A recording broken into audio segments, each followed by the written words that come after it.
Oui, alors, même bonjour, chers auditeurs, que je déplore de ne pas voir, mais j'espère que ça viendra un jour.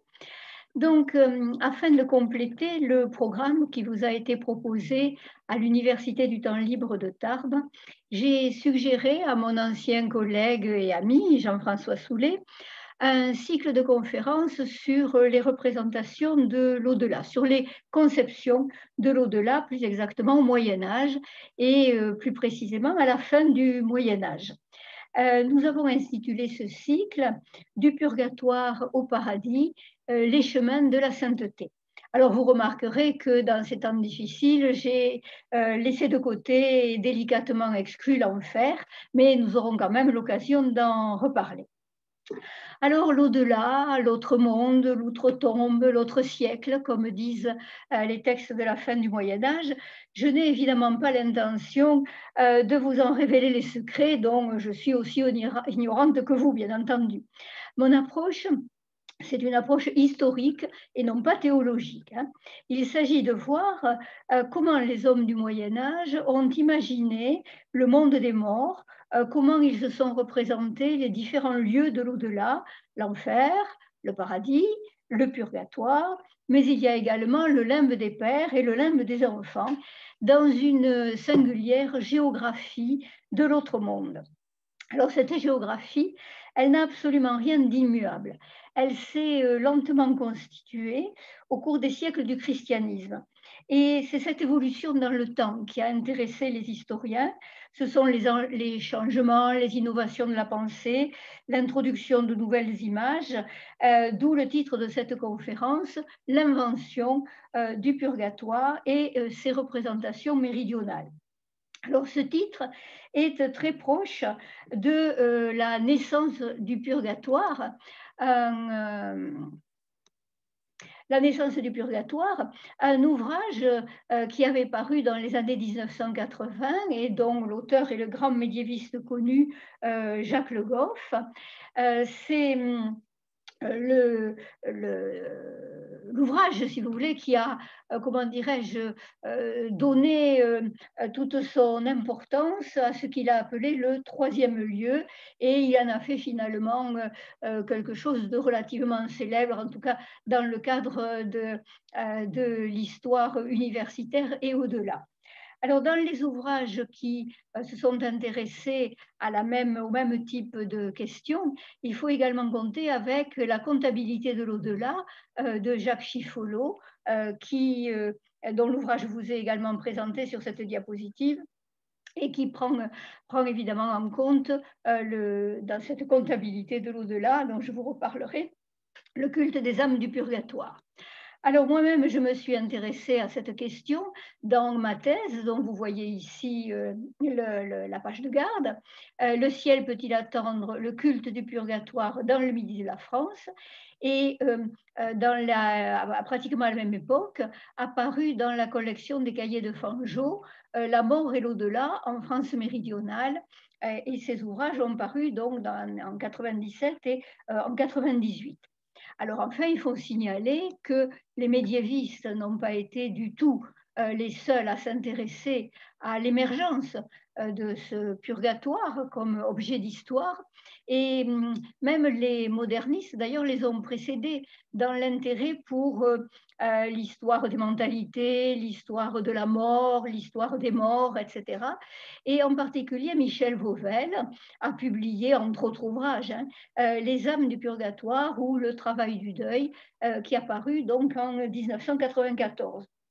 Alors vous le voyez, ces ouvrages finalement ont été publiés, et puis il y a de très nombreux articles que je ne vous ai pas cités. Ces ouvrages ont été publiés dans les décennies de 1980-90 et 90-2000. Et parce qu'à ce moment-là, c'était l'objet d'un grand intérêt de la part des historiens, des universitaires. Et en fait, je suis désolée de vous le dire, mais cet objet est passé de mode. De même, il faut bien le dire que l'histoire religieuse qui était très en vogue dans ces années-là et qui a été désormais, il y a un retour vers l'histoire politique, l'histoire diplomatique, l'histoire des représentations, etc. Alors, bien que cette question soit passée de mode, je vais malgré tout vous la présenter. Ceci dit, avant d'entrer dans le vif du sujet, donc dans l'invention du purgatoire, il me faut préciser les limites spatiales et chronologiques de cette conférence. Alors, vous apercevrez donc, vous reconnaîtrez que j'ai été prof pendant plusieurs décennies de ma vie.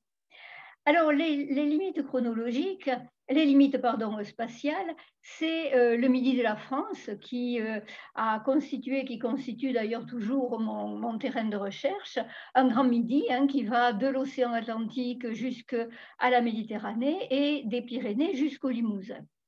Les limites chronologiques, ce sont les derniers siècles du Moyen Âge. Donc, en gros, du XIIIe au XVe siècle. Et même, en fait, au début du XVIe siècle.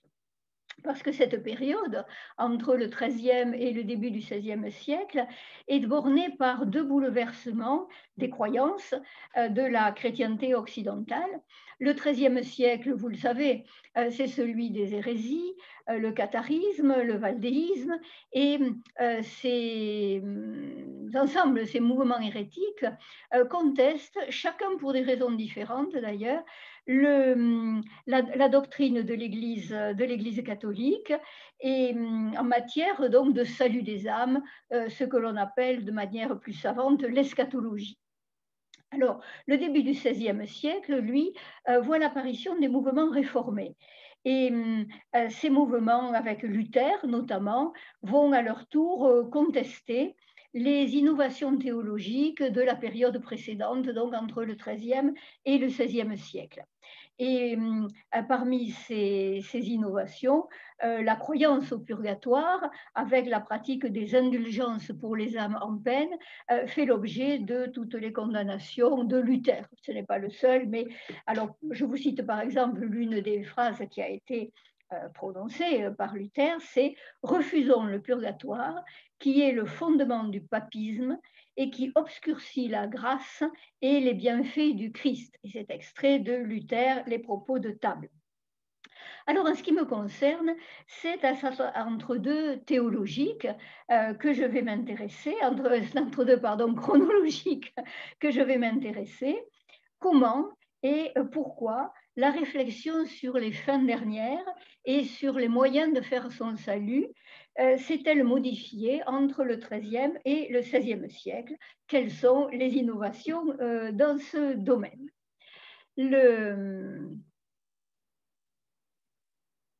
Alors, le plan que je vais suivre, je l'affiche et puis j'essaierai de, j'essaierai de le suivre tant qu'à faire. C'est le suivant. Donc, dans le premier chapitre, je m'intéresserai à l'élaboration du concept avant ensuite de venir au véritable cœur du sujet, la naissance du purgatoire. La principale innovation, elle est donnée d'ailleurs par ce deuxième sous-titre, la naissance du purgatoire, c'est l'apparition donc dans la documentation de ce purgatoire. Et s'il apparaît dans la documentation, c'est par l'intermédiaire d'un mot, le substantif, en latin c'est purgatorium, qui est considéré par Jacques Le Goff comme véritablement la marque de la concrétisation de ce lieu de l'au-delà. Parce que le mot lui-même, purgatorium, est complètement absent des évangiles, du texte des évangiles, et même des écrits concernant la doctrine de l'Église chrétienne jusque pratiquement au XIIe siècle. On emploie certes des expressions comme les peines purgatives, les peines purificatrices, etc. Mais le purgatoire, le purgatorium, ça n'existe pas avant la fin du XIIe siècle. Alors, ça peut nous paraître étonnant parce que le culte des âmes du purgatoire s'est développé considérablement entre la fin du Moyen Âge et les temps contemporains, au moins jusqu'à la guerre de 14, et on en voit encore des expressions concrètes lorsque on visite les églises. Par exemple, ici, j'ai pris une photographie.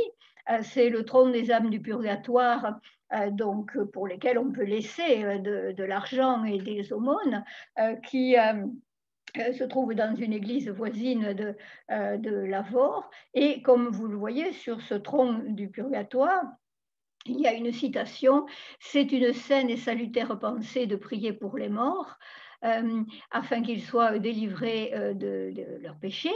Et cette phrase, qui est extraite du livre des Maccabées, est fréquemment associée avec la représentation des âmes du purgatoire ou avec les aumônes pour les âmes du purgatoire. Alors, de ces traces contemporaines. Alors, je ne vous dis pas que le Trône des âmes du purgatoire de l'église proche de Lavore est un succès fou et que cela rapporte à l'église des devises importantes, mais bon, c'est un témoignage au moins d'une dévotion qui avait encore cours il y a quelque temps. Je vous en ai photographié un deuxième témoignage. Alors, c'est un cliché bien maladroit, comme vous le voyez, que j'ai pris dans l'église de l'Ésat, sur la route là, après Saint-Sulpice-sur-Lèze, sur la route de l'Ariège. Et j'y suis allée le 1er novembre, et il y avait dans cette église un panneau d'affichage avec les principales informations sur les manifestations, les messes, le culte des reliques également. Et sur l'une des affiches qui était punaisée et que j'agrandis ici, vous le voyez, il y a la liste des messes qui sont prévues donc non seulement dans l'église Saint-Étienne de l'Ésat, mais dans l'église des environs. Et j'ai entouré en rouge le renseignement que je voulais mettre en valeur pour vous, c'est-à-dire l'offrande de messe pour les âmes du purgatoire. Et comme nous le voyons, ça coûte au moins 18 € pour pouvoir faire cette offrande. Alors voilà, ce sont donc les traces d'un culte, les témoignages encore contemporains d'une croyance dans l'existence du purgatoire et dans l'efficacité des suffrages que les vivants peuvent adresser pour les morts.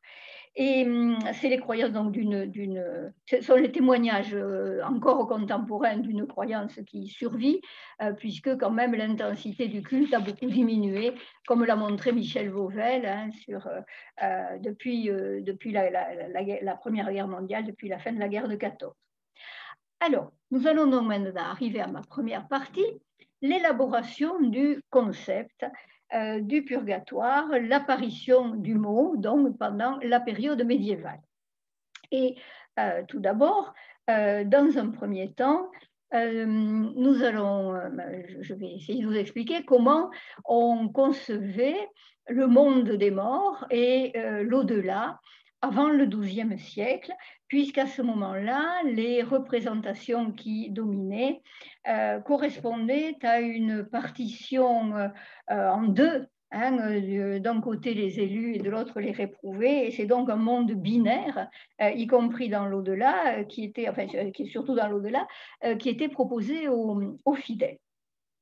Alors, pendant les premiers temps du christianisme, c'est-à-dire disons, 2e, 3e siècle jusqu'au 5e siècle, ces premiers temps du christianisme étaient marqués par une très grande confiance dans le salut des morts.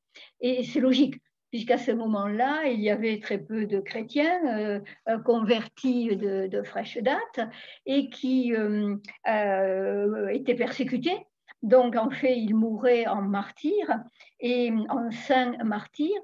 Et on estimait évidemment qu'il y avait à ce moment-là une sorte de canonisation spontanée et que tous ceux qui mouraient pour la foi, leur âme, disons, l'âme de tous ceux qui mouraient pour la foi, montait vers les cieux auprès de Dieu pour y jouir de la vision béatifique en attendant le jugement dernier.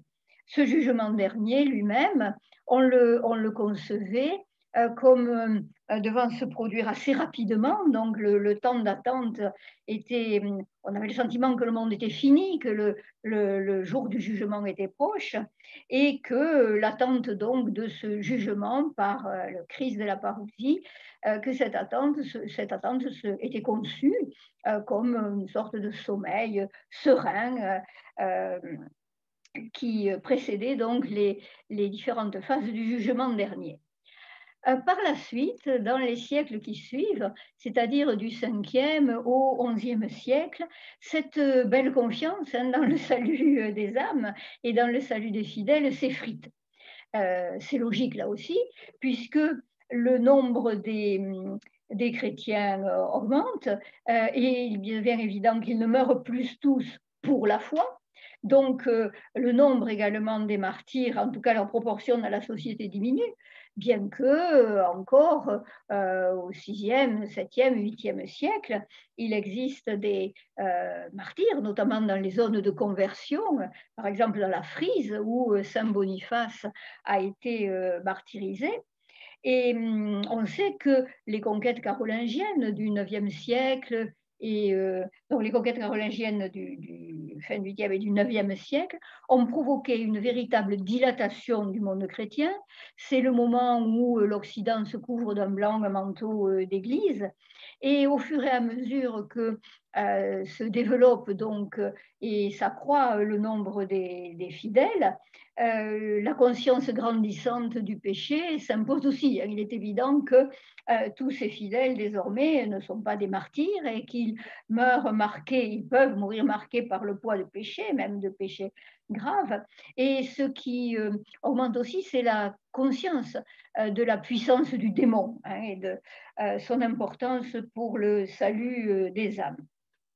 Pendant cette période-là, l'idée se développe donc de différents lieux de souffrance et de punition pour les pécheurs qui s'opposent à des lieux de félicité qui sont réservés aux élus et aux bons après le jugement dernier. Et là, au XIe siècle, toute une littérature va se développer sur l'idée des voyages dans l'au-delà avec des personnages qui ont le privilège de partir dans une sorte d'état de catalepsie dans les lieux de l'au-delà et qui décrivent donc ces lieux de punition et de souffrance et ces lieux de félicité. Et d'ailleurs, ces voyages dans l'au-delà ne font pas toujours la description. Il y a quelquefois quatre lieux différents de souffrance et de félicité. Et les descriptions ne correspondent pas à toutes, ce qui fait la richesse d'ailleurs de l'étude de ces voyages dans l'au-delà. Alors cette conception que j'ai qualifiée de binaire, hein, dans la manière dont on imagine l'au-delà, eh bien, du point de vue iconographique, elle éclate dans les tympans des églises romanes et j'ai donc choisi celui que vous connaissez tous, évidemment, qui est le tympan de Conques.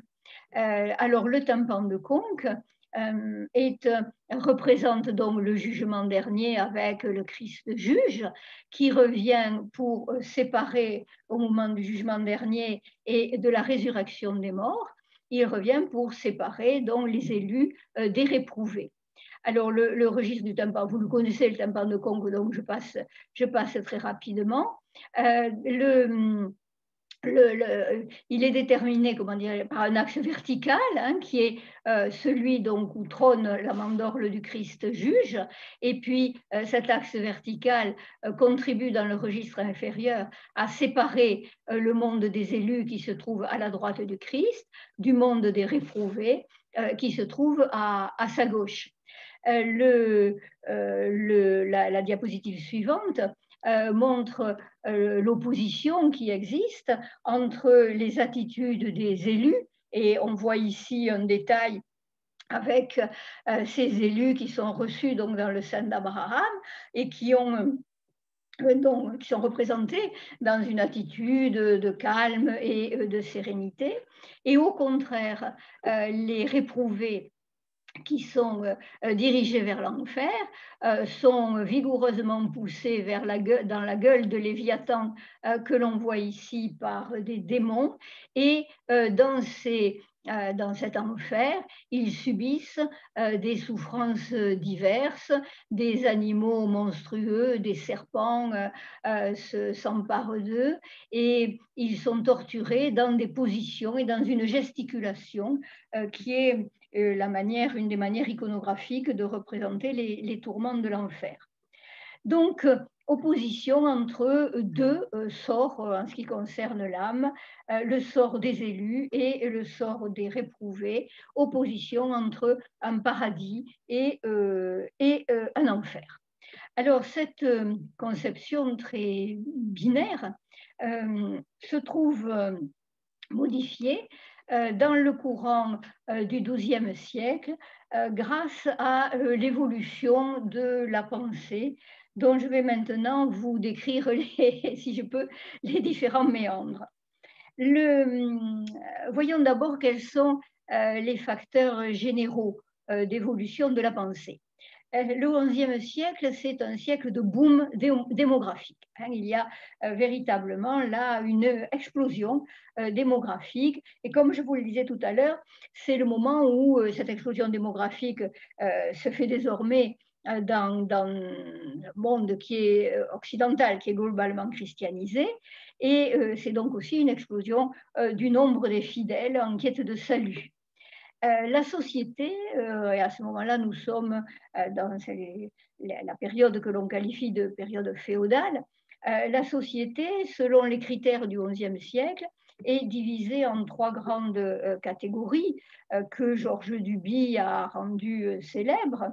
Les oratores, les bellatores et les laboratores. Donc, en français, ça donne ceux qui prient, ceux qui combattent et ceux qui travaillent. Et chacun de ces ordres a sa place et sa fonction dans la société. Alors, ce qui se diversifie à ce moment-là, c'est le troisième terme de cette trilogie, le monde des laboratores. C'est-à-dire, ça a donné le mot français laboureur, mais en fait, laboratores, ça signifie ceux qui travaillent. Et ceux qui travaillent effectivement dans le cadre de la société féodale, jusque-là, c'était des paysans. Alors, on dit à 90%, bon, le pourcentage, ça veut strictement rien dire, mais enfin, l'essentiel donc des travailleurs étaient des paysans. Or, cette explosion démographique du XIe siècle provoque une modification de la société et provoque en particulier un essor urbain qui s'accompagne de l'essor du commerce, de l'essor des échanges, de l'essor des produits. Et dans cette circulation des produits, le rôle croissant de l'argent est noté par tous dans le cadre d'une économie qui devient une économie de plus en plus monétaire. Cette économie monétaire, d'ailleurs, l'usage de l'argent, le maniement de l'argent, les péchés de l'argent, tout cela est fortement réprouvé par l'Église. Mais cette évolution de la société conduit les penseurs, les intellectuels, les clercs en particulier, à une évolution, à une réflexion sur le péché, sur le sort de l'âme, et les facteurs donc d'évolution intellectuelle sont à ce moment-là tout à fait, comment dirais-je, actifs. Disons que la réflexion, il y a une intense réflexion intellectuelle de la part des théologiens, notamment, et des hommes d'Église. Ceux qui ont joué un rôle majeur, il y a eu au XIe siècle les théologiens sentenciaires, mais au XIIe et au XIIIe siècle, ce sont les théologiens scolastiques qui ont marqué l'évolution de la doctrine. Et vous connaissez le plus célèbre d'entre eux, qui est saint Thomas d'Aquin, l'auteur d'une somme théologique à laquelle tous se sont référés. Alors, ces théologiens, au XIIe et au XIIIe siècle, sont confrontés évidemment de manière violente avec les interrogations posées par les hérésies, le catharisme et le valdéisme, qui proposent des solutions tout à fait différentes de celles de l'Église catholique en matière de salut des âmes et d'eschatologie. La réflexion sur le péché s'enrichit et se précise. À partir de cette période des XIIe et XIIIe siècles, on va fermement distinguer, alors vous me pardonnerez le cours de catéchisme, je suis bien obligée d'en passer par là, on va fermement distinguer le péché originel du péché personnel. Alors, le péché originel, c'est celui dont, si on adhère à ces idées, nous héritons tous depuis Adam et Ève, et nous en héritons à notre naissance. Le péché personnel, donc on n'y peut rien, voilà, c'est avec le paquet de la naissance. Donc le péché personnel, en revanche, c'est celui qui est commis par chaque fidèle en toute conscience et désormais, il est scruté par les théologiens et il fait l'objet de classifications par catégorie. Alors on distingue les péchés graves, mortels, capitaux, qui conduisent directement en enfer s'ils ne sont pas confessés. Et on en établit des listes. Alors, ce n'est pas nouveau, hein, les listes, mais enfin, elles se précisent et elles se diffusent. Et vous connaissez tous la liste des 7 péchés capitaux, l'orgueil, l'envie, la gourmandise, etc.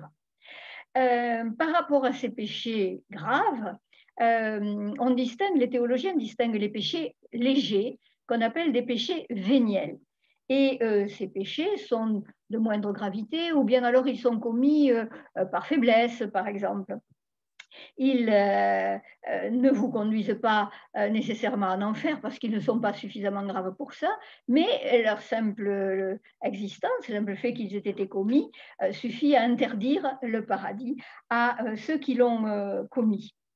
Par rapport à ces péchés, des mécanismes réparateurs, si on reprend l'expression des anthropologues, offrent des solutions. Pour le péché originel, c'est le sacrement du baptême qui lave du péché originel. Donc, ça va modifier les pratiques puisque on va avoir tendance à baptiser de plus en plus tôt les enfants. C'est ce qu'on a appelé le pédobaptême, alors qu'on peut penser que dans les premiers temps du christianisme, on baptisait les enfants alors qu'ils avaient déjà quelques années, voire les adultes d'ailleurs qui se convertissaient. Avec cette évolution donc, de la pensée et des pratiques, on va de plus en plus se diriger vers le pédobaptême, c'est-à-dire le baptême des enfants, le plus près possible de la naissance. Et lorsque les enfants, évidemment, meurent avant d'avoir été baptisés, eh bien, se pose de manière tout à fait angoissante la question du sort de leur âme. Quel est leur sort dans l'au-delà? Que devient leur âme?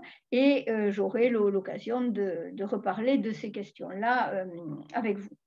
Alors, en ce qui concerne les péchés personnels, le mécanisme réparateur, c'est celui de la confession. Cette confession se décompose en plusieurs étapes, mais encore, excusez mon cours de catéchisme. Il y a d'abord l'aveu, il faut arriver à dire son péché. Il y a ensuite la contrition, ce que nous appelons le remords, qui est absolument nécessaire pour obtenir le pardon, et la satisfaction des péchés. Au terme de cette évolution, le prêtre qui a écouté la confession donne l'absolution au pécheur et il lui octroie une pénitence qui en principe est proportionnelle à la gravité de son péché. Alors cette pénitence, ça peut être des prières, ça peut être des jours de jeûne, ça peut être différentes mortifications, mais il faut absolument que cette pénitence soit terminée pour que l'âme, enfin pour que le fidèle soit totalement lavé de son péché. Alors, au XIIIe siècle, se développent beaucoup des ouvrages qu'on a appelés les manuels des confesseurs, qui sont notamment rédigés dans le milieu des ordres mendiants, les dominicains, les franciscains. Et ces sommes des confesseurs guident les simples prêtres qui font la liste des péchés, les conditions, enfin avec toute une série de subtilités sur lesquelles je passe. Mais ces sommes des confesseurs guident les prêtres dans la tâche difficile d'écoute des fidèles, parce qu'on est quand même dans un monde où la confession dite auriculaire, la confession personnelle, celle où il faut arracher de soi la nature du péché qu'on a commis, c'est quand même pas du tout une habitude facile. Et pour les confesseurs, c'est un métier à apprendre. Alors enfin, dans cette évolution de la pensée au XIIe siècle, la réflexion se porte aussi sur la nature des peines que subissent les âmes dans l'au-delà. Et on distingue deux catégories de peines. La première, la peine la plus importante, c'est celle qu'on appelle le DAM, D-A-M, et c'est le terme qui désigne le dommage. C'est en fait une peine de privation. La première peine des âmes en peine, c'est justement de ne pas voir Dieu, de ne pas jouir de la vision béatifique. La deuxième peine, c'est la peine du sens, celle qui est fréquemment représentée sur l'iconographie que je vous détaillerai. Ça peut être le feu, l'eau glacée, un vent glacial plus exactement, qui torture les âmes dans l'au-delà. Et ça pose évidemment la question d'une certaine forme, d'une certaine conception de corporéité de l'âme, puisque ces âmes purement spirituelles souffrent néanmoins de peines qui affligent les sens. J'en arrive donc maintenant après avoir vu ces facteurs d'évolution, à leurs conséquences, c'est-à-dire à l'émergence de ce troisième lieu, à la naissance du purgatoire. Alors, le terme, le substantif, purgatorium, donc, apparaît dans la documentation écrite à la fin du XIIe siècle. C'est essentiel parce que pour Jacques Le Goff, ce n'est qu'à ce moment-là qu'on passe de l'idée imprécise de souffrance après la mort, dans un au-delà qui est mal défini, à l'idée d'un lieu qui s'intègre dans une stricte géographie de l'autre monde. Alors, à quoi sert ce lieu que Jacques Le Goff a appelé le troisième lieu de l'au-delà, parce qu'il se situe entre les deux grands lieux principaux, l'enfer et le purgatoire. Mais vous le verrez, c'est plus complexe que ça. Alors, ce troisième lieu, ce purgatoire, il est destiné à accueillir les fidèles qui ont commis des péchés légers, donc qui ne méritent quand même pas l'enfer, ou bien des péchés graves, mais qui ont été confessés et dont la pénitence a été entamée ici-bas. L'idée qui, de ce point de vue-là, des innovations est absolument géniale, comme diraient les ados, c'est que, en fait, à partir de cette réflexion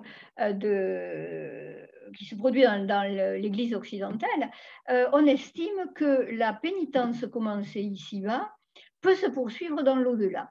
C'est-à-dire qu'un fidèle, je ne sais pas, qui a commis un péché grave, par exemple, il a blessé une autre personne, il est grévé d'une pénitence de, je ne sais pas, je vais dire n'importe quoi, 40 jours de jeûne, et il meurt au bout du 20e jour, eh bien, les 20 jours de jeûne qui lui restent à écoper, si on peut dire, eh bien, il pourra le faire dans l'au-delà.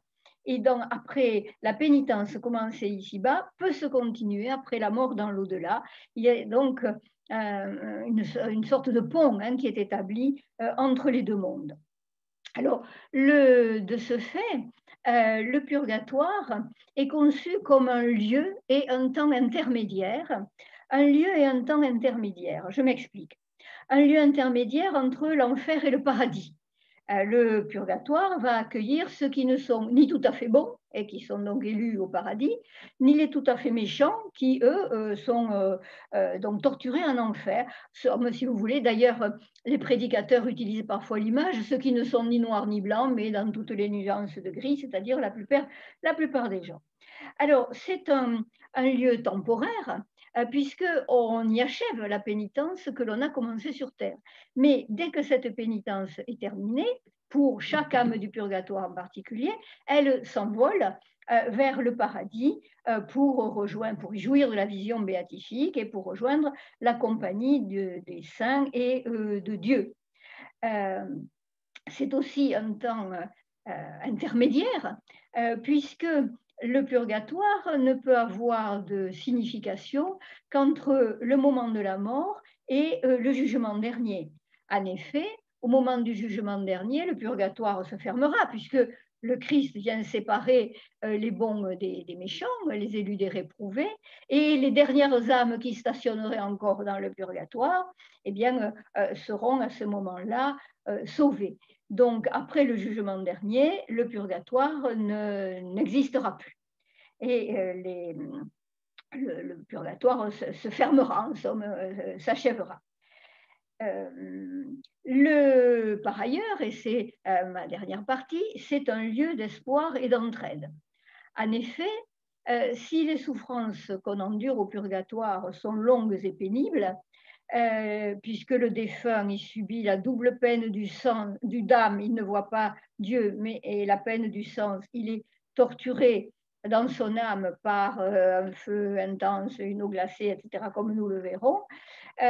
Donc, c'est quand même un lieu d'espoir parce que même si ces souffrances sont extrêmement pénibles, elles sont temporaires. les âmes du purgatoire savent qu'elles seront sauvées. Et c'est par ailleurs un lieu d'entraide, puisque les vivants peuvent aider les défunts par les suffrages qu'ils font dire, et c'est un aspect que je développerai plus tard, les prières, les messes ou bien les aumônes qui sont données en faveur des âmes du purgatoire, le trône des âmes du purgatoire, vous avez vu les 18 € que l'on peut donner de nos jours. Et donc les vivants peuvent aider les morts, et ça aussi c'est une idée magnifique, hein, en somme, de cette communication entre les deux mondes. Et de l'autre côté, les morts peuvent revenir et prévenir les vivants en leur disant attention, attention, ça se passe comme ça dans le purgatoire et vous avez intérêt à confesser vos péchés et à éviter. Voilà, ils peuvent leur transmettre des informations, disons, sur ce qui se passe dans l'autre monde. Et c'est tout ce système de communication qui a nourri l'imaginaire du retour des morts et des revenants, dont l'idée se concrétise là aussi, et la représentation se concrétise au Moyen-Âge, et dont j'aurai l'occasion également de vous reparler. Alors, l'invention de ce troisième lieu du purgatoire a eu une conséquence, c'est que, en somme, elle a précisé l'idée d'un double jugement. Le jugement dernier voilà, a été largement diffusé dans la prédication et dans l'iconographie auparavant, mais désormais, on sait que c'est au moment de la mort que tout va se jouer, parce que c'est au moment de la mort qu'en fonction de la nature et de la gravité des péchés que chaque fidèle a accompli, c'est à ce moment-là donc que son âme sera dirigée vers l'enfer, le paradis ou le purgatoire. Et ce premier jugement, qui se déroule donc au moment même de la mort, a trouvé des expressions iconographiques. Alors je suis désolée, mais là ce n'est pas du tout une image liée au monde de l'iconographie méridionale, c'est tiré des grandes heures de Rohan, et ça représente le mort devant son juge. Eh bien, le mort, c'est l'instant, alors on le représente sous la forme d'un corps transi, hein. Il vient d'agoniser.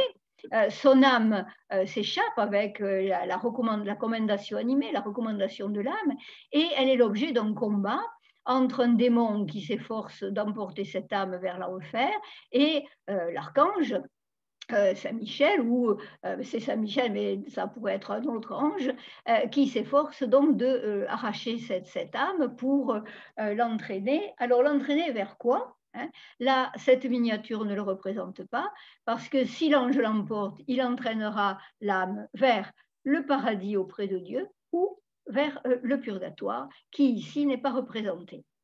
Alors, afin de terminer sur de jolies images, cette première partie de la conférence sur la naissance du purgatoire, j'ai sélectionné deux représentations iconographiques que je vais commenter très rapidement et sur lesquelles je reviendrai dans la prochaine conférence qui porte sur la deuxième partie de la naissance du purgatoire. Ce purgatoire a un effet que Jacques Le Goff a appelé le troisième lieu, a émergé dans une conception de la géographie de l'au-delà qui en fait était plus complexe que cela. Et cette géographie de l'au-delà, elle propose pour les âmes des défunts 5 réceptacles des âmes. Ces réceptacles des âmes, j'ai bien dit 5 et je vais vous expliquer pourquoi, sont représentés dès la fin du XIIIe siècle dans les miniatures de manuscrits. Vous avez ici le Bréviaire d'amour qui a été rédigé par Anne-Claire de Béziers, maître Ermengaud, et qui représente ces réceptacles des âmes. Alors, j'ai dit 5, celui qui n'est pas représenté ici, c'est le paradis, et qui est le plus connu, mais c'est les réceptacles des âmes qui sont représentés sous la forme d'une espèce de tour souterraine. Je me permets de vous les énumérer rapidement et j'en ferai le commentaire ultérieurement. Vous avez ici au sommet de la pyramide le limbe des pères, c'est-à-dire le réceptacle en bordure de l'enfer où ont été emprisonnées les âmes des justes de l'Ancien Testament qui n'avaient pas pu être baptisés, le Christ n'étant pas encore apparu sur terre. Et entre sa mort et sa résurrection, le Christ descend dans les enfers et on le voit ici, il en tire les âmes du limbe des pères. Le réceptacle qui se trouve au-dessous, c'est le purgatoire dont nous parlons. Les âmes y souffrent de flammes, de petites flammes rouges que vous voyez représentées, mais c'est un lieu d'espoir. Elles joignent les mains et elles lèvent les yeux vers le ciel en attendant la délivrance. Le réceptacle inférieur, qui est toujours représenté dans une gueule d'enfer, c'est ce limbe des enfants, cet endroit donc où vont les âmes des enfants non baptisés. Et enfin, l'enfer, tout à fait classique, avec le démon, le léviathan et les souffrances liées au feu. Voici une autre représentation du bréviaire d'amour, que je reprendrai là aussi de manière plus complète. L'enlumineur n'a pas pu mettre les réceptacles au-dessous les uns des autres, donc il a adopté une autre disposition. Et ce que l'on peut retenir de ces représentations iconographiques, c'est qu'elles elles souffrent d'un certain archaïsme, c'est-à-dire que ces différents lieux de l'au-delà, on les a tous représentés comme des manières d'en faire, comme des sortes d'enfer, avec cette image semblable de la gueule de Léviathan qui accueille les âmes, quelle que soit au fond leur catégorie, à l'exclusion bien sûr à l'exclusion bien sûr du paradis. Donc, cette géographie des 5 lieux de l'au-delà, elle est exposée de manière tout à fait pédagogique dans le cadre des ordonnances synodales qui ont été promulguées par les évêques du Midi de la France. Ici, j'ai sélectionné le texte de Pierre de la Pérarède, qui a été évêque de Mirepoix.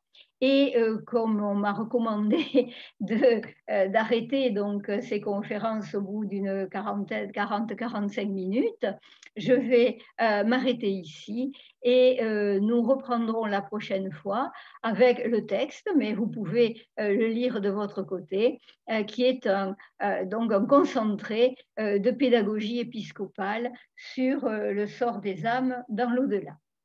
Voilà, je vous remercie et j'espère vous retrouver bientôt.